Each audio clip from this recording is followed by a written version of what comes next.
सबसे पहले आप लोगों को प्रणाम। राधे राधे। प्रणाम प्रणाम प्रणाम। भागवत में एक अंग नाम के राजा हैं, जिनका लड़का हुआ तो बेन।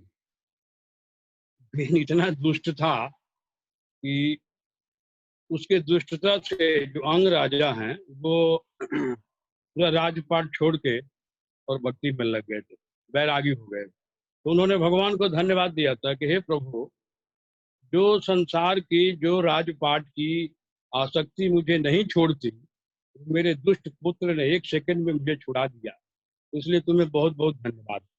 तो जो एक्चुअली संत महात्मा होते हैं वो अच्छे लड़के की बजाय दुष्ट पुत्र को ज्यादा धन्यवाद देते, इसलिए कि अच्छे लड़के की अ, आसक्ति छोड़ने में थोड़ा समय लगता है, लेकिन बुरे की आसक्ति छोड़ने में समय नहीं लगता है।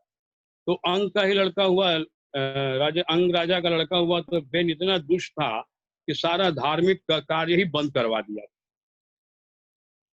ब्राह्मणों से कह दिया था तुम पूजा नहीं करोगे हिरण्यकश्यप की तरह कि मैं ही राजा हूँ, मेरा ही राजपाट चले। तो अंत में ऋषियों ने श्राप से उसको मार दिया। फिर उसी के शरीर का मंथन हुआ तो भगवान राजा पृथ्वी के रूप में उसके शरीर से ही प्रकट हुए हैं। अर्ची देवी लक्ष्मी जी उन्हीं के शरीर से प्रकट हुई। ऐसे भी ज्ञानानंद जी भी उस दिन बता रहे थे कि संतान का होना सुख की बात नहीं है, संतान के अनुकूलता का होना सुख की बात। और कोई भी चीज हो, यदि हमारे संसार में न सुख है न दुख है, तो सभी को पता है, वही वही बता रहे थे। कोई भी वस्तु यदि हमारे अनुकूल है तो सुखकारक है, और प्रतिकूल है तो दुखकारक है।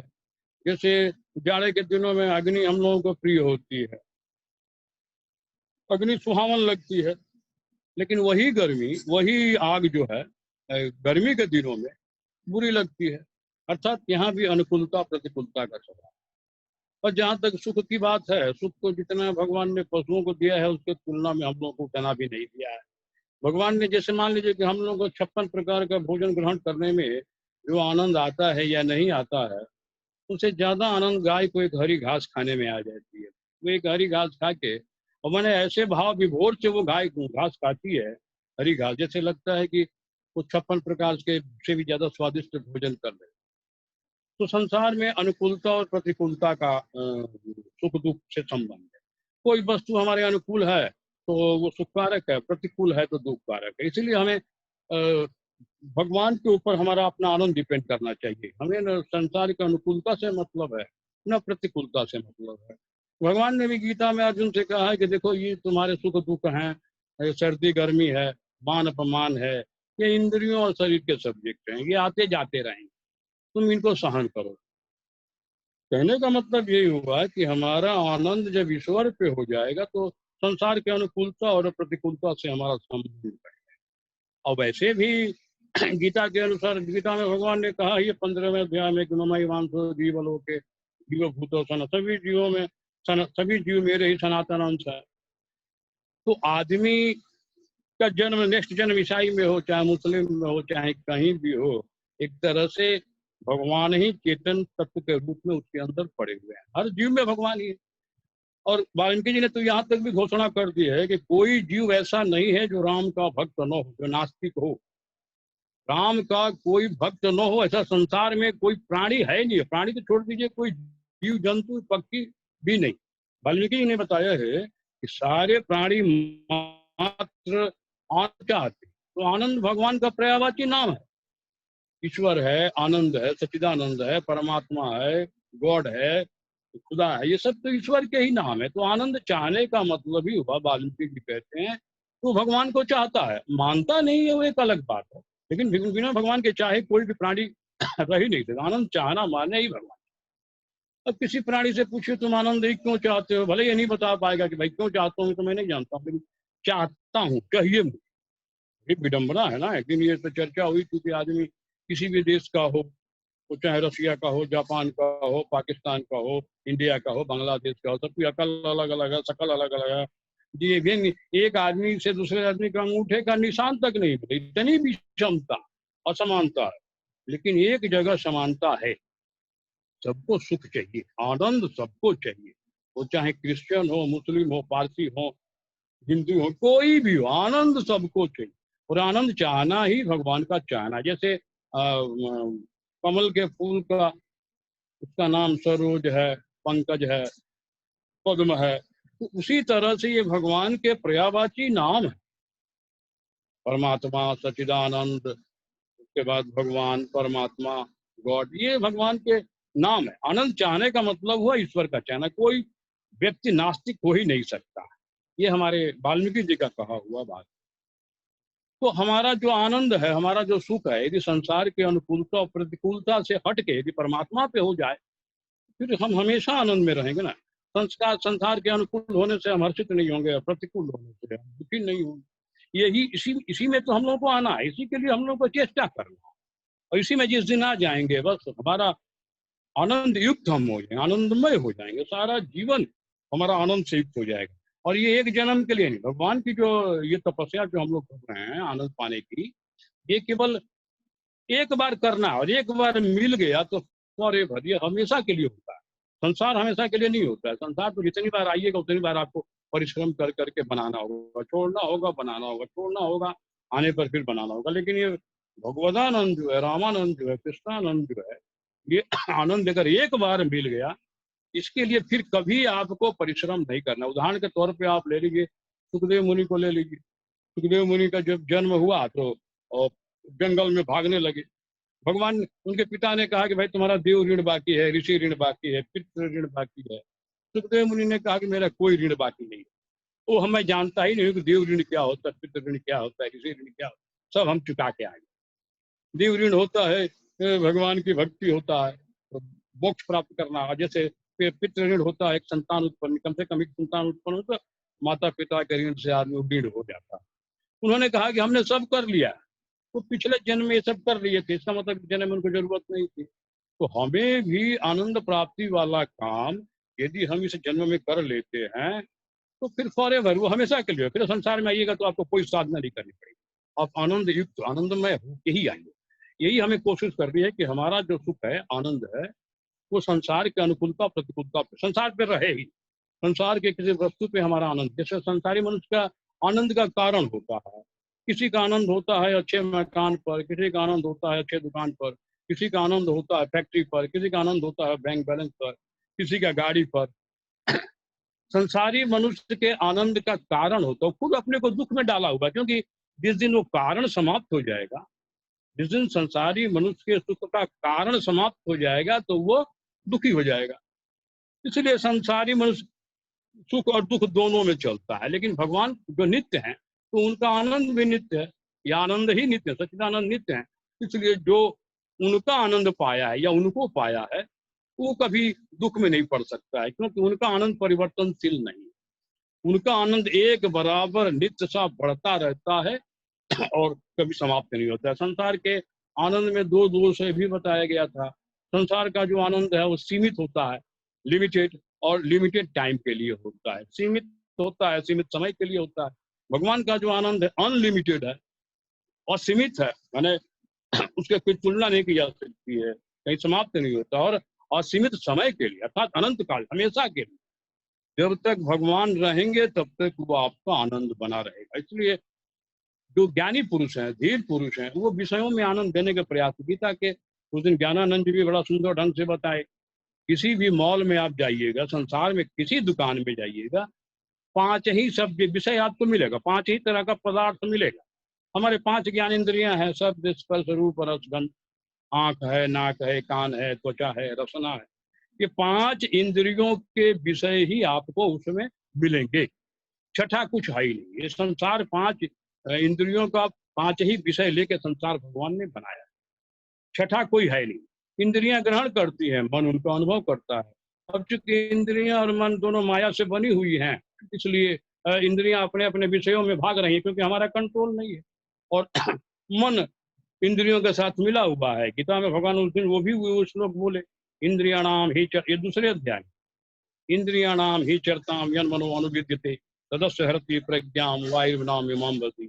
भगवान ने कहा कि विषयों में विचरण करने वाली, ये बहुत सुंदर ढंग से, जितना सुंदर ढंग से भगवान समझा दिए हैं, हम इसलिए बार बार कहते हैं कि दूसरा अध्याय ही आप लोग समझ, दूसरा अध्याय ही अगर समझ लीजिएगा तो आपके चित्त में आनंद प्रकट होने से कोई रोक नहीं, भगवान को प्रकट होने से कोई रोक नहीं सकता। भगवान यहाँ पर समझा रहे हैं कि अर्जुन, ये पांचों ज्ञानेंद्रियों में जो अपने अपने विषयों में विचरण कर रही हैं, इन इन इन एक ही इंद्रियों के साथ, इनके साथ मन रहता है। ये इंद्रिय और मन दोनों मिलकर बुद्धि को बलात्कार लेती है, अर्थात बुद्धि को दबा देती है। बुद्धि दब जाने के बाद सही डिसीजन नहीं दे पाती है और जीव का ये सर्वनाश कर डालते हैं। तो जो ज्ञानी पुरुष होते हैं, जो भक्त होते हैं, भगवान के संत होते हैं, कभी विषयों से सुख लेने के प्रयास नहीं रहते, क्योंकि उनके दोष दृष्टि बनी रहती है। वो जानते हैं कि आदि अंत वाला है, इस विषय से हम आनंद लेने के प्रयास में करेंगे, जिस दिन ये विषय नष्ट हो जाएगा उस दिन हमारा हाल बहुत बुरा हो जाएगा। तो ज्ञानी ये सोचता है, इसलिए विषय में दोष दृष्टि बनी रहती है। लेकिन अज्ञानी नहीं सोचता है। अज्ञानी ये तो उसको तो विस्मृत हो जाता है ना। ज्ञानी इस बात को जानता है कि हमें भी संसार छोड़ना, लेकिन ये बात उसकी स्मृति से निकल जाती है, विस्मृत हो जाता है, फिर वो उसी में लग जाता है। मगर ज्ञानी की ये स्मृति ज्ञान हमेशा बना रहता है।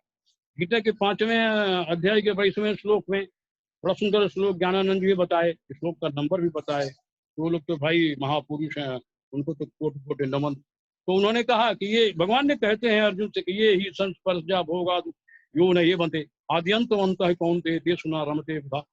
भगवान कह रहे हैं कि अर्जुन, ये इंद्रियों और विषयों के संपर्क से जो भोग बनता है, यानी इंद्रियां जिस विषय को अपना भोग बनाकर ग्रहण करना चाहती हैं, तो भगवान कहते हैं कि वो विषय सुख रूप लग रहा है, सुख रूप भास रहा है, सुख है नहीं।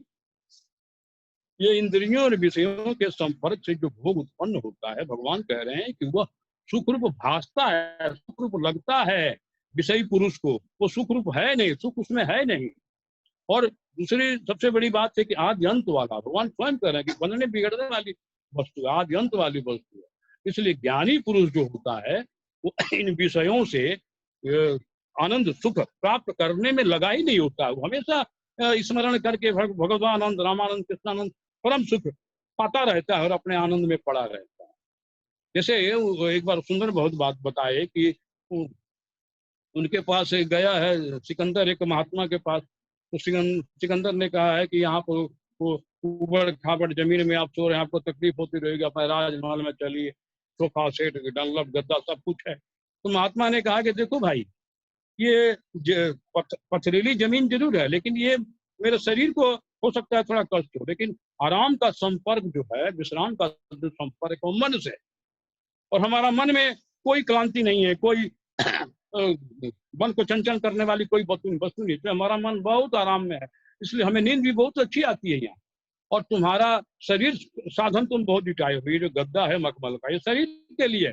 तुम्हारे मन में दुनिया भर के काम कांटे भरे हुए हैं, काम, क्रोध, लोभ, राग, द्वेष, ईर्ष्या, फिर संसार को और पाने की इच्छा और राज्य को इकट्ठा करने की इच्छा। तो तुम्हारा मन को विश्राम नहीं मिल सकता है। शरीर को भले विश्राम मिले, लेकिन मन को विश्राम मिलना ज्यादा जरूरी है। फिर उन्होंने जिद किया, तो उन्होंने कहा कि तुम मुझे वो सुख दे सकते हो जो कभी नष्ट न हो। संत ने कहा कि जब सिकंदर ने फिर जिद किया, तो उन्होंने कहा कि एक प्रश्न खड़ा किया, तुम मुझे वो सुख दो जो सुख कभी नष्ट न हो। अब सिकंदर का माथा चकराया, सिकंदर बोला दूसरा कुछ मांगिए। तो उन्होंने कहा कि मेरे ये जो वृद्धावस्था है, मैं बूढ़ा हो गया हूँ, मेरे शरीर को तुम जवान कर दो,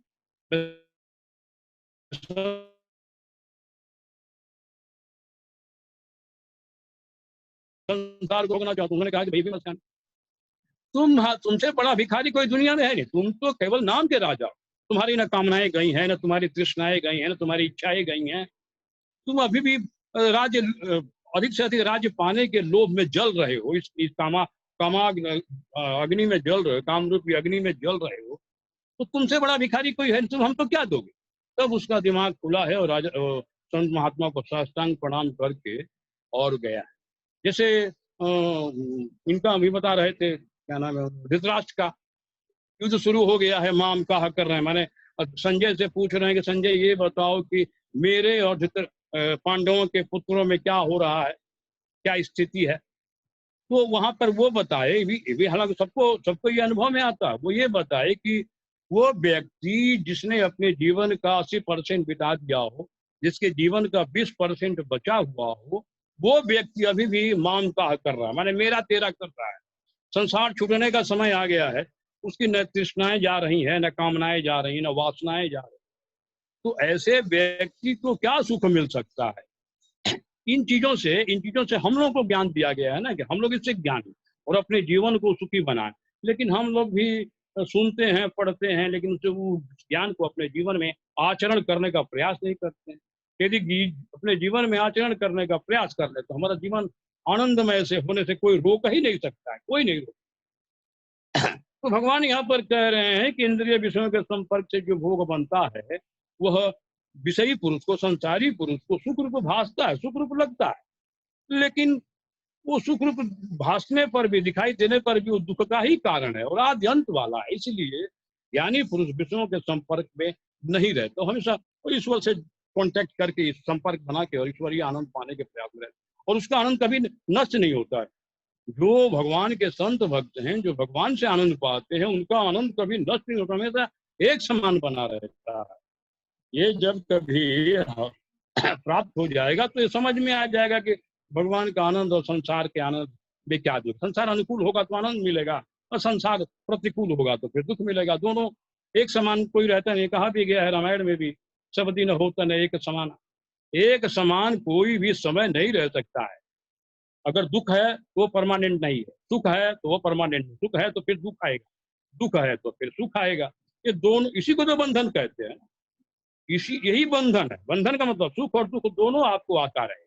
लेकिन भगवान के एरिया में ये सब, भगवान के एरिया में केवल आनंद, हर क्षण, हर स्थिति में, हर प्रतिकूल आनंद। जैसे मान लीजिए कि वहां पर एक उदाहरण आपको समझाया है, जैसे कि मान लीजिए एक आदमी बस की यात्रा कर रहा हो, लोकल ट्रेन की यात्रा कर रहा हो, और बस में ठसाठस भीड़ हो, सांस लेने की भी हवा न आ रही हो, बड़ा परेशान वो व्यक्ति होता है। लेकिन एक बात का सुकून, शांति देती रहती है। शांति क्या देती है? वो सोचता है कि घंटा, 1.5 घंटा, 2 घंटे का सफर है, अपने घर पहुंच जाएंगे। वहां पर तो एसी फेसी लगा हुआ, सोफा सेट लगा हुआ, जाएंगे, हाथ मुंह धोएंगे, फ्रेश होंगे, फिर एसी फेसी चला के बस आराम। तो उस व्यक्ति का वो दुख न के बराबर हो जाता है। वो व्यक्ति घंटा, 1.5 घंटे का जो यात्रा का दुख है, वो दुख उसको भूल जाता है, क्योंकि मन उसका घर पे लगा हुआ है कि घर पे हम चले जाएंगे तो ये सुख का साधन हमको मिल जाए। तो जो रास्ते की यात्रा है वो उसको फीलिंग में नहीं आती, अनुभव में नहीं आती। ऐसा नहीं है कि वो भीड़ समाप्त हो जाता है और भीड़ में हवा आनी चालू हो जाती है, ऐसी बात नहीं। सब कुछ वैसे ही रहता है, लेकिन चूंकि उसका मन घर पे लगा हुआ है, इसलिए वो दुख उसको पीड़ा नहीं पहुंचाती। उसी प्रकार से जिस मनुष्य का मन भगवान में हमेशा लगा रहता है, जो भगवान से अपना संपर्क बना लिया है, तो ये संसार के तरह तरह के जो ताप हैं, पीड़ा हैं, ये उसको दुख नहीं पहुंचा पाते हैं। उसका कारण ये नहीं कि दुख समाप्त हो गया है, दुख तो वैसे का वैसे ही। हर चीज का दुख, अनुकूलता का, प्रतिकूलता का, गर्मी का, सर्दी का, मान का, अपमान का, हर दुख वैसे का वैसे ही है।